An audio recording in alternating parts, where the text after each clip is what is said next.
Nginibingelela nonke ababukeli be-Black Life TV kubona ku Black Fire khona lo mbukiso. Igama lami nginguStufuza Dlangamandla Zulu, umngwenya kwaMsavukazi Mvuleni, intokazi yazalwa kwaMkhize. Namhlanje ngiyanamukela kwi-show esibizwa ngokuthi sikhipha izimfihlo. So ngivashela uma uzongichazela kabanzi ukuthi yini le ayifihlile asefisa ukuthi namhlanje ayibeke phezulu kwetafula yazeka. Sike simuze ukuthi ingabe usiphatheleni. Sawona? Yebo sawona. Kunjani? Ngiyaphila njani? Ngiyaphila nami. Mhlambe mase sichazele nje kabanzi la ubuya khona, ukuzaleka kwakho, impilo yakho la iqalise khona, uzuba mngaka, ukhule kanjani, besinjani isimo sasekhaya. Nje ngenza kahle ukuthi ngikhona ukunderstand ukuthi uzoba nemfihlo nje namhlanje ufisa uzoyibeka phezulu kwetafula, ngabe ubuya kuphi? Mina ngibuye eMlazi, ngizalelwe khona, ngakhulela khona. Ngikhule nje njengezinye izingane ekhaya kuphilwa nje impilo ekahle. Khula nje emzini onothando. Okay. Sikuthole esikudingayo. Uyakholwa ekhaya, yayiwe esontweni. Yebo, ngiyakholwa.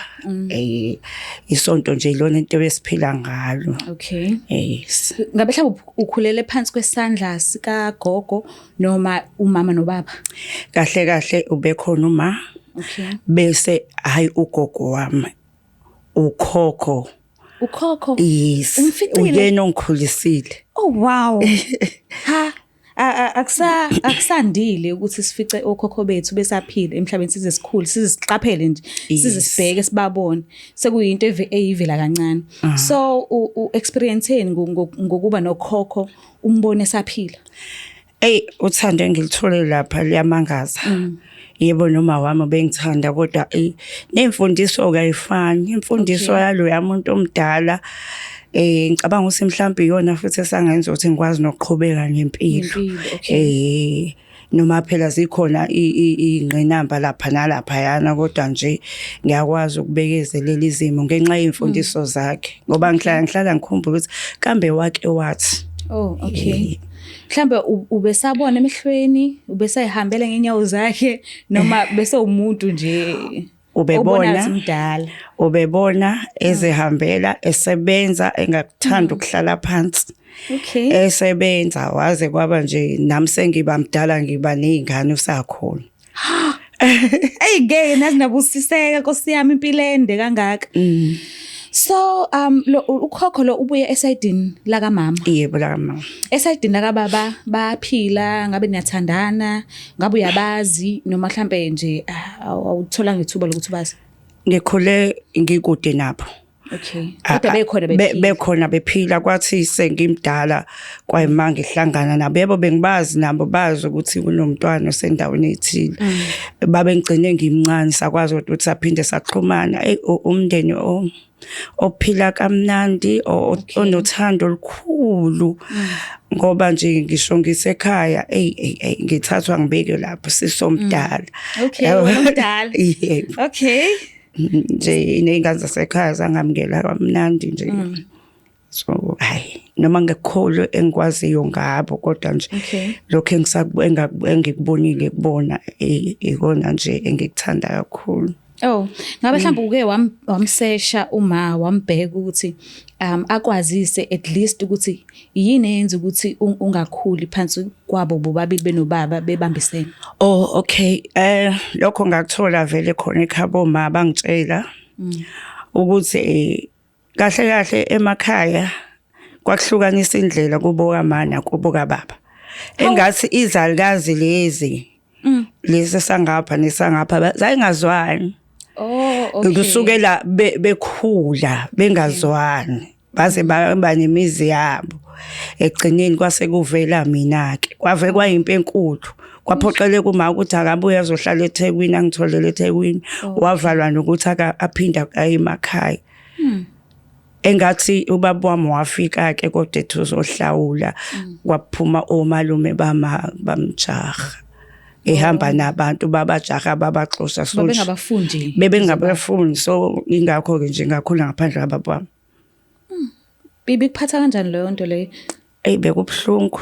awukazuze wakheleke inzondo ngokuthi omalume benza isimo esinje ekhaya kade kuzohlawula. Ibiba khona. Okay. Ngoba omamncane bonke babengitshela iqiniso njengoba linjalo. Ibiba khona ngibe nakho nje ukubazonda, ngibabuke bona beomalume bahleli nezabi ingane. Kodwa mina bangicishile ithuba lokuthi mina ngibe nobaba wami. So bengiba nakho ukubazonda kwesinye isikhathi. Okay, so kona uke wachaza ukuthi mawuse-side lababa bayakwamkela, ufila special, utreatwa kahle njengosisi omdala.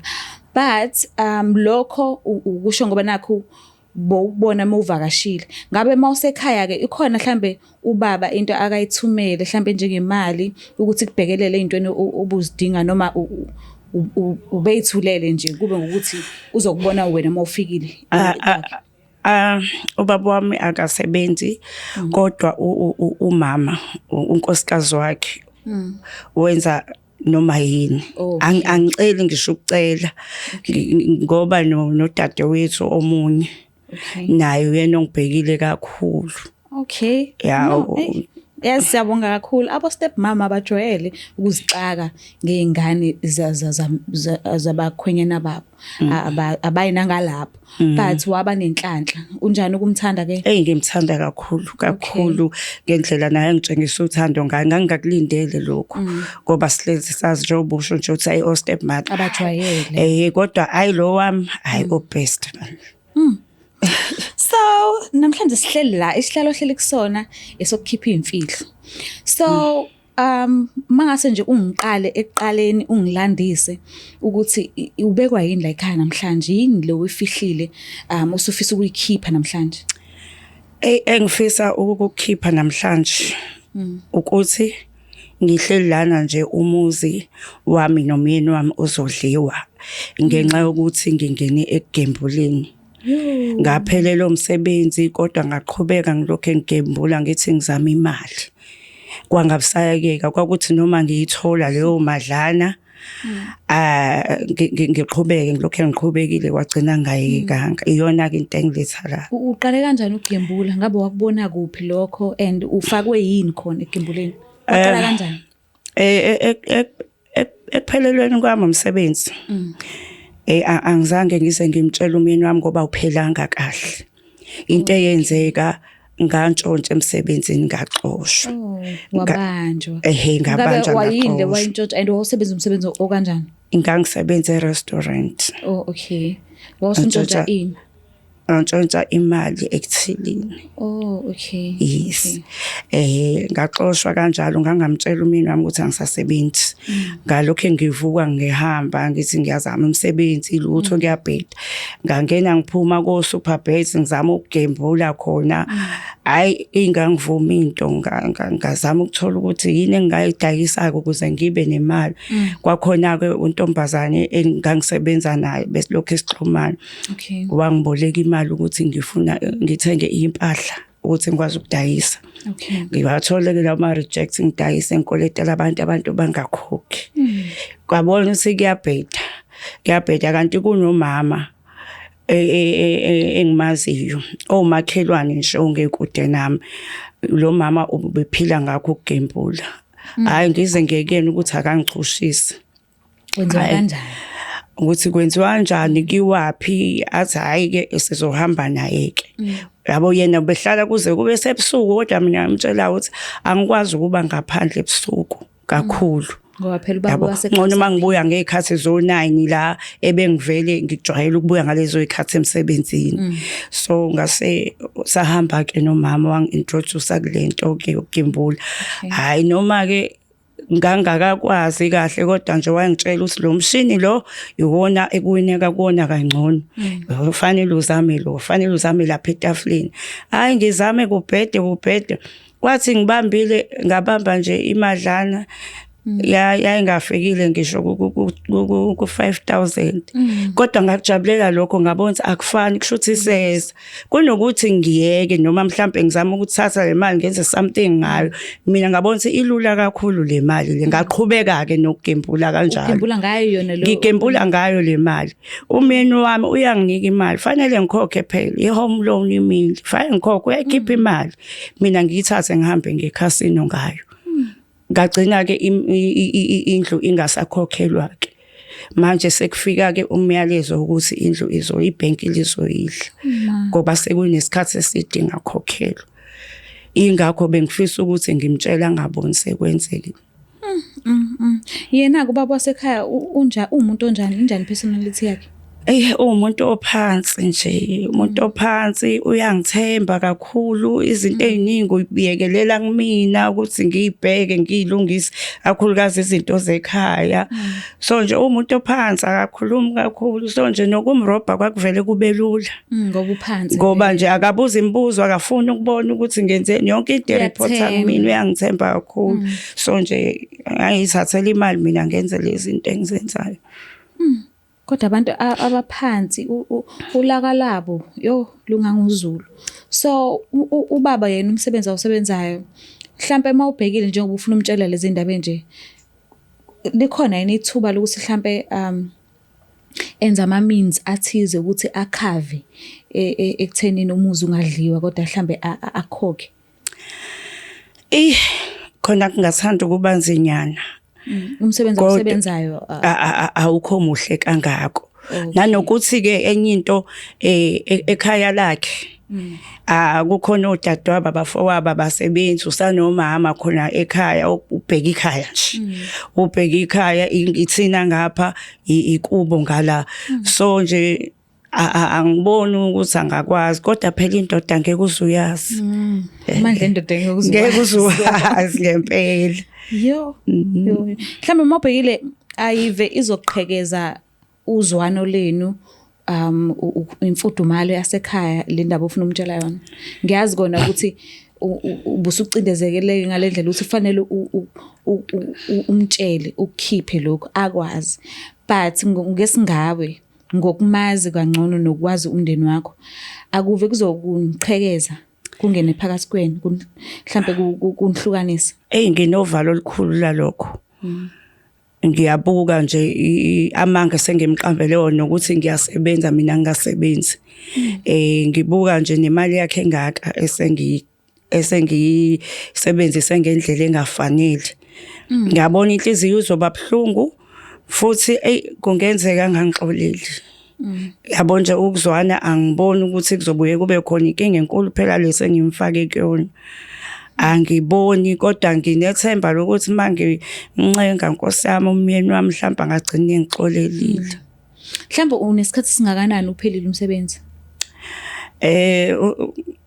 Eminyaka 3 owesithathu unyaka kodwa yena wazi ukuthi ngiyasebenza. Ubulokhu uvuka nje. Ngilokho ngivuka ngibuye ngihlale ngibe selivini ngelinye ilanga ngihlalele ngithi ngi-off. Kanti mina kade ngaye ukusebenza. Yibo.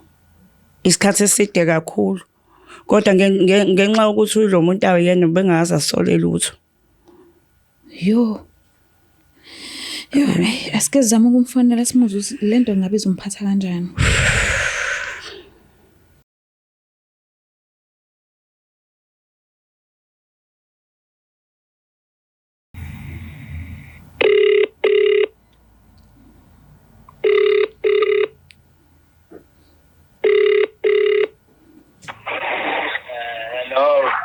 Sawona baba.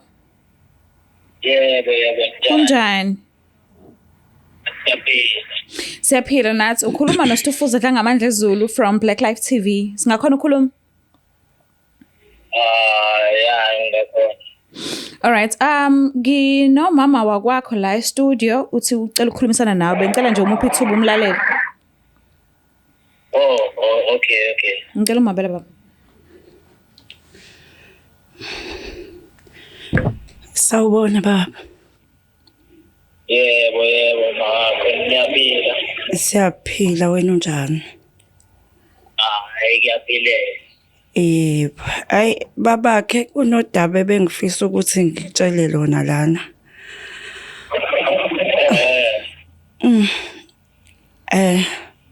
Khona kunzinyana kodwa kumele ngikwazisile. Ungasabi khuluma ngilalele. Ngicela ukuqala ngixolise Nkosi yami, angazi nokuthi ngizoqala phi ngiyaxolisa. Into eyenzekayo ke ukuthi indlu le yethu izodliwa ibhenki. Izodliwa ibhenki ngenxa yokuthi imali obunginika yona ukuthi ngikhokhele indlu mina bengiyisebenzisa ngokuthi ngigembule. Angikuzwa kahle. Indlu izodliwa baba. Imali mina bengigembula ngayo. Ngaqambela amanga ngokuthi ngiyasebenza kanti umsebenzi kade wangiphelela. Mina ngihleze ngihamba nje ngisuke ngiyogembula. Yonke imali obunginika yona bengigembula ngayo. Sekuyisikhathi esingakanani yenzeka lento? Iminyaka emithathu. Iminyaka emithathu? Yebo. Bengenza ngendlela ukuthi nje ungaboni lutho ungasoli lutho. Yabona njengamanje. Ithi uyadlala ngoba yonke lento engicabela yona ngiyizwa kahle. Angidlali inyambose injalo nje. Ngicela ungagembula kanjani ngumuzi wey'ngane zethu? Nami nje ngangi-desperate ngifuna imali. Ngangifuna imali. Uyalwazi udaba lasekhaya ukuthi nama ngena umuntu omkahle hle. Yebo. Kodwa phezu kwalokho kodwa ukwazi ukuthi uyokwenza izinto. Ungangitsheli mina iminyaka emingaka ungifihlela lento. Ungakanani ungifihlele kona? Ikona lokho kuphela. Ngangisaba ukusho ukuthi ngixoshiwe emsebenzini. Uyakusho? Yebo. Ngoba phela ngangibona kuyihlazo nje ukuthi ngixoshelwe nento ebheda kangaka. Uhlelwe yini ukuthi uze kuthina uzokhuluma nami lento eyikhulumayo? Ngisabile nginamahloni ngisabile ingakho nje ngize ngacela usizo ukuthi ngikwazi ukuthi ngikutshele lento. Ngayo yonke lento oyichazayo ucabanga ukuthi kwenzakalani nje egcineni ngoba manje angi-understand mina. Yabo lento ongitshela yona angiyilindele ukuthi ungayisho njengamanje. Ngoba mina nginey'nkinga ngabe sifuna ukuzenza nawe uyazazi lesikhuluma ngazo before in the future. Kodwa manje ukhetha ukuthi ungifihlele imfihlo engaka ngumyeni wakho siney'ngane sithembana nawe kade saqala ukuthembana. Ngiyaxolisa angazi nokuthi fanele ngixolise kanjani nokuthi leli phutha elingaka ngolilungisa kanjani. Uxolisani mawakho ngoba ukuxolisa ngeke uve kuyiqede yonke lento eyenzakalayo manje. Ngiyazi. Yini into oyixolisayo? Ngiyazi. Understand ngempela ukuthi ungaze uyongifonela lapho khona njengamanje ungitshela ngale ndaba ukuthi mina ngenze njani ngiphatheke kanjani. Uyazi ingane zethu ngisho ukuthi ngihleli kanjani. Ngiyazi. Mina uthi ngenze njani njengoba ngiphandela ukuthi nasekhaya sikwazi ukuthi sibe right nawe ney'ngane nibe right. Uyabo manje ngisho ngifake iy'nkinga enengakanani. Ngiyabona. Ngibe nephutha elikhulu. Angazi nami ukuthi into engathi ngizothi ayilungiswe kanjani kwayimini iyangidida ingakho ngibona ukuthi angikutshele nje kunjengoba kunjalo. Ngoba ukwazile ukuthi uhambe uye lapho khona ongifonela ukhona manje.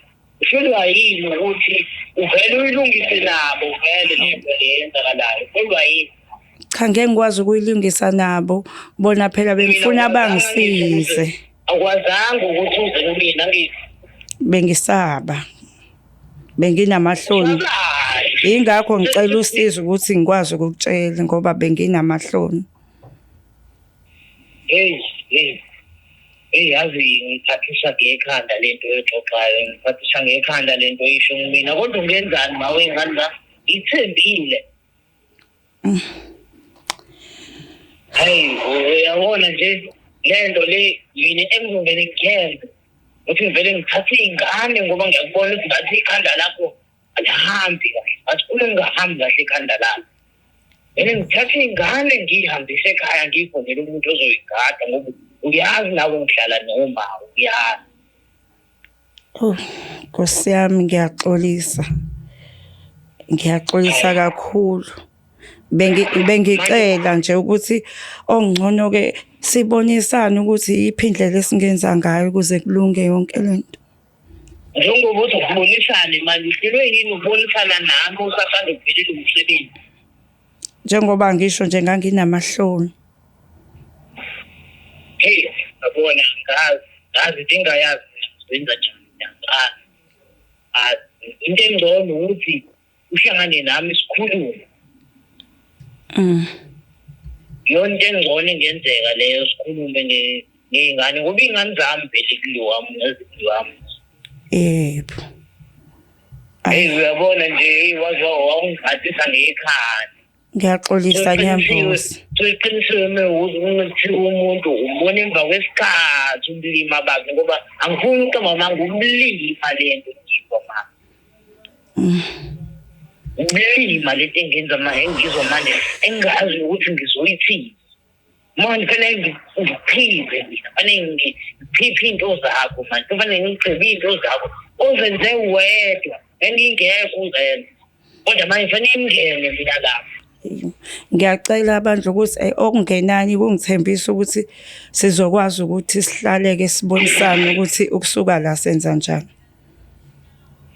Hayi angazi ngithembise izinto angazi sobona ukuthi kwenzakalani kodwa lento yenzile ngiyiphinde isuke enhlizweni yami ngiphoxile bawa Ngiyaxolisa kakhulu kodwa ngiyacela kongcono sibe nesikhathi ke siyikhulume ngoba sengikwazile ukuthi ngikubekeleke indaba le bengisaba ukisho ekuqaleni. Sengicela ke manje ukuthi sihlaleke sibonisane ngayo kahle. Singagcini ngokukhuluma kanje ucengweni.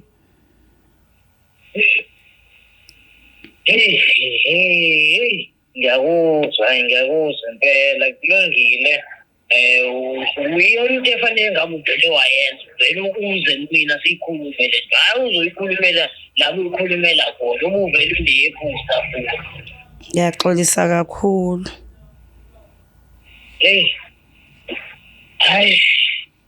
angazi ngizothini kodwa kwamanje ngisasele emsebenzini ngifisa kwamanje uyabona nje engizoluza le focus kwalento engiyenza la. Ngiyaxolisa babakhe ngiyaxolisa kakhulu. Ngicela sikhulumeke mangabe usunethuba ngoba manje isikwehle ngaphezulu le ndaba usemsebenzini ayikho into engayikhuluma. Hayi kulungile. Kulungile uzokhuluma kulungile ayikho. Ngiyabonga Dingiswayo ngiyabonga.